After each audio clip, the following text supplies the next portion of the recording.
দ্বিতীয়বার মতো বাংলাদেশে আসতে পারেন আর্জেন্টাইন সুপারস্টার লিওনেল মেসি। ইউনিসেফের শুভেচ্ছা দূত হিসেবে চলতি মাসের শেষ দিকেই ঢাকা আসার কথা এই বার্সা ফরওয়ার্ডের।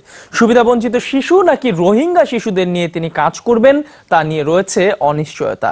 সেই সঙ্গে মেসির জন্য সর্বোচ্চ পর্যায়ের নিরাপত্তা নিশ্চিতের লক্ষ্যে এখন কাজ করছে সংশ্লিষ্টরা। 7 বছর আগে বাংলাদেশে এসেছিলেন লিওনেল মেসি।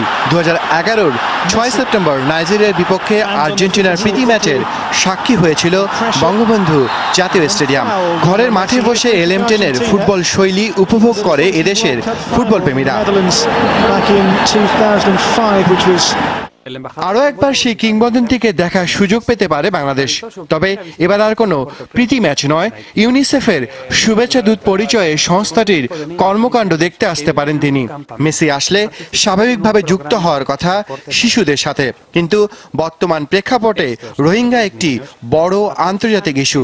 তাই তো রোহিঙ্গা শিশুদের কাছে লিওনেল মেসিকে নিয়ে যাওয়ার অভিপ্রায় আছে সংগঠনটির। মায়ানমার বাংলাদেশকে নিয়ে হতে পারে একটি প্রীতি ম্যাচও।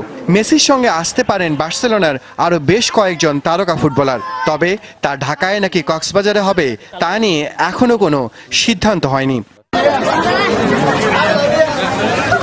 কদিন আগে ইউনিসেফের দূত হিসেবে কক্সবাজার ঘুরে গেছেন প্রিয়াঙ্কা চোপড়া। সেই অভিজ্ঞতা থেকেই লিওনেল মেসির জন্য চাওয়া হয়েছে সর্বোচ্চ পর্যায়ের নিরাপত্তা ব্যবস্থা। কঠোর গোপনীয়তার মাঝেই সবকিছু চললেও কদিন আগেই বিষয়টি যমুনা টিভিকে অস্বীকার করেছিলেন সংগঠনটির মুখপাত্র অ্যালিস্টার লওসন।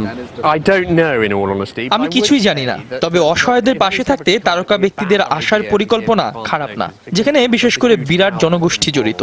ইউনিসেফের কাছে রিফিউজি বড় ইস্যু, আমরা এটা নিয়ে কাজ করছি।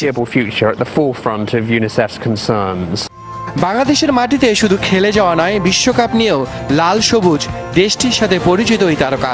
মেসির ফেসবুক পেজে কিছুদিন আগেই শেয়ার করা হয়েছিল আর্জেন্টিনা নিয়ে এদেশের দর্শকদের উন্মাদনার কথা।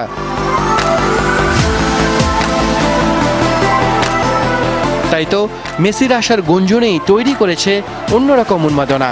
যদিও তার 22 জুলাইয়ের আগমন এখনো ঝুলে আছে অনেক যদি কিন্তুর উপর। জমিত, যমুনা স্পোর্টস, ঢাকা।